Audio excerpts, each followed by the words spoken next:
తండ్రి కుమార పరిశుద్ధాత్మ దేవునికి వందనాలు స్తోత్రాలు చెల్లించుకుంటూ దేవుడి దినమందు మనకిచ్చిన వాక్యము 103వ కీర్తన 15, 16, 17, 18 వచనాలు చదువుకుందాం. నరుని ఆయువు గడ్డి వలెనున్నది, అడవి పువ్వు పూయినట్లు వాడు పూయును. దాని మీద గాలి వీచగా అది లేకపోవును, ఆ మీదట దాని చోటు దాని నిరుగదు. ఆయన నిబంధనను గైకొనుచు ఆయన కట్టడలను అనుసరించి నడుచుకున్న వారి మీద, యెహోవా యందు భయభక్తులు గల వారి మీద ఆయన కృప యుగయుగములు నిలుచును. ఆయన నీతి వారికి పిల్ల పిల్ల తరమున నిలుచును. దేవుడి వాక్యం ద్వారా మనం దీవించును గాక. ఆమేన్. ఇక్కడ వాక్యం మనకు తెలియజేస్తుంది, నరుని ఆయువు గడ్డి వలెనున్నది అంట.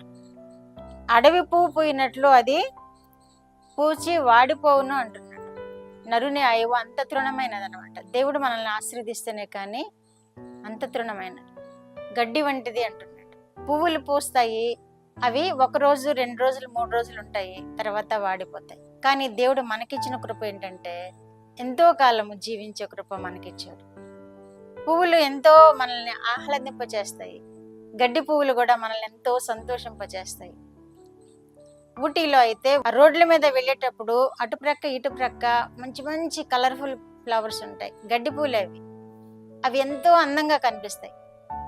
అలాగే ఊటీలో బొటానికల్ గార్డెన్ అని ఉంది. ఆ గార్డెన్లోనికి వెళ్తే మనం రకరకాల పువ్వులు చూస్తాం.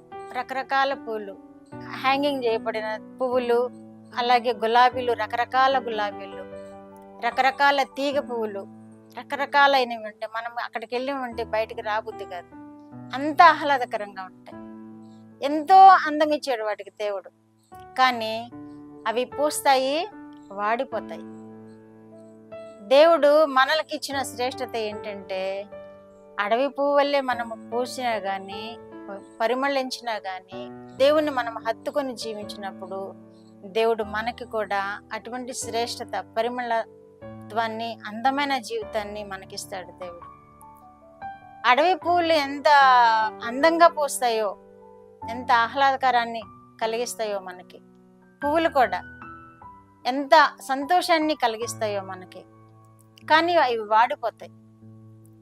దేవుణ్ణి గైకొనే వారికి, ఆయన నిబంధనను గైకొనుచు ఆయన కట్టడలను అనుసరించు వారి మీద, యెహోవా యందు భయభక్తులు గల వారి మీద ఆయన కృప యుగయుగములు నిలిచిను. ఆయన నీతి వారి పిల్ల పిల్ల తరముల వరకు నిలిచును అంటున్నాడు. అవి వాడిపోతాయి, అవి లేకుండా పోతాయి. కానీ యెహోవా యందు భయభక్తులు కలిగి ఉంటే మనము ఆ పువ్వుల వల్లే వికసిస్తాము, ఆ పువ్వుల వల్లే పరిమళిస్తాము. అంత మాత్రమే కాదు, వారి మీద యుగయుగములు కృప నిలిచి ఉంటుంది. యెహోవా యందు భయభక్తులు గల వారి మీద యుగయుగములు కృప నిలిచి ఉంటుంది. వారి పిల్ల పిల్ల తరముల వరకు వారి నీతి నిలిచి ఉంటుంది. కనుక మనము దేవుణ్ణి ఆశ్రయిద్దాము. దేవుని మనల్ని కూడా దేవుడు ఎంతో అలంకరింపచేశాడు, నీతితో అలంకరింపచేశాడు.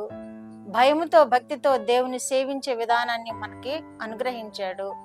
మనము ఎంతో ఈ భూమి మీద సంతోషాన్ని పొందే కృపను కూడా మనకిచ్చాడు. ఎప్పుడు అంటే దేవుని యందు భయభక్తులు కలిగి ఉంటేనే అవన్నిటిని మనం పొందుకోగలుగుతాం, ఆశీర్వాదాలు పొందుకోగలుగుతాం, దీవెనలు పొందుకోగలుగుతాం, గొప్ప స్థితిని మనం పొందుకోగలుగుతాం.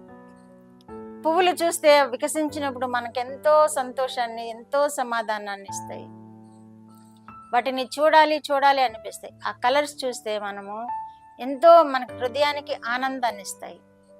అలాంటి స్వభావము దేవుని యందు భయభక్తులు కలిగిన పిల్లలకు కూడా ఇస్తాడు దేవుడు. మనం ఇతరులకు ఆశీర్వాదకరంగా ఉండేటట్లుగా చేస్తాడు. ఇతరులలో మనము పరిమళించే విధముగా చేస్తాడు దేవుడు. ఇతరులలో మనల్ని గొప్ప చేస్తాడు దేవుడు. ఇప్పుడు అంటే దేవుని యందు భయభక్తులు కలిగి జీవించినప్పుడు మన వరకు మాత్రమే కాదు, వారి పిల్ల పిల్లల వరకు వారి నీతిని దేవుడు కొనసాగింప చేస్తాడు. మీరు దేవుని యందు భయభక్తులు కలిగి ఉన్నారా, మీ పిల్లలకు ఆశీర్వాదం ఉంటుంది, మీ పిల్లల వరకు ఆ నీతి ఉంటుంది అని దేవుడు ఇక్కడ మనకి వాక్యం తెలియజేస్తున్నాడు. కాబట్టి దేవుని యందు భయభక్తులు కలిగి ఉందాము. గడ్డి పువ్వు వికసిస్తుంది, వాడిపోతుంది, కానీ దేవుని యందు భయభక్తులు గల వారికి యుగయుగములు దేవుని కృప అనుగ్రహిస్తాడు.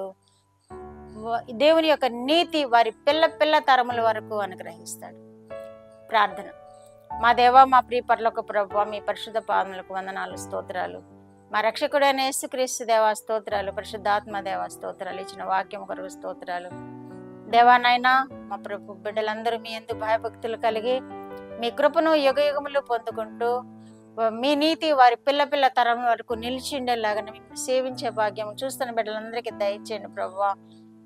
కుటుంబాలను బహుగా ఆశీర్వదించి మహిమ పొందమని, ప్రార్థన కోరిన బిడ్డల మీ కృపను అనుగ్రహించమని యేసుక్రీస్తు వారి పేరిటి మనవులు మీ పాదముల యొద్ద వేడుకుంటున్నాను పరమ తండ్రి. ఆమేన్.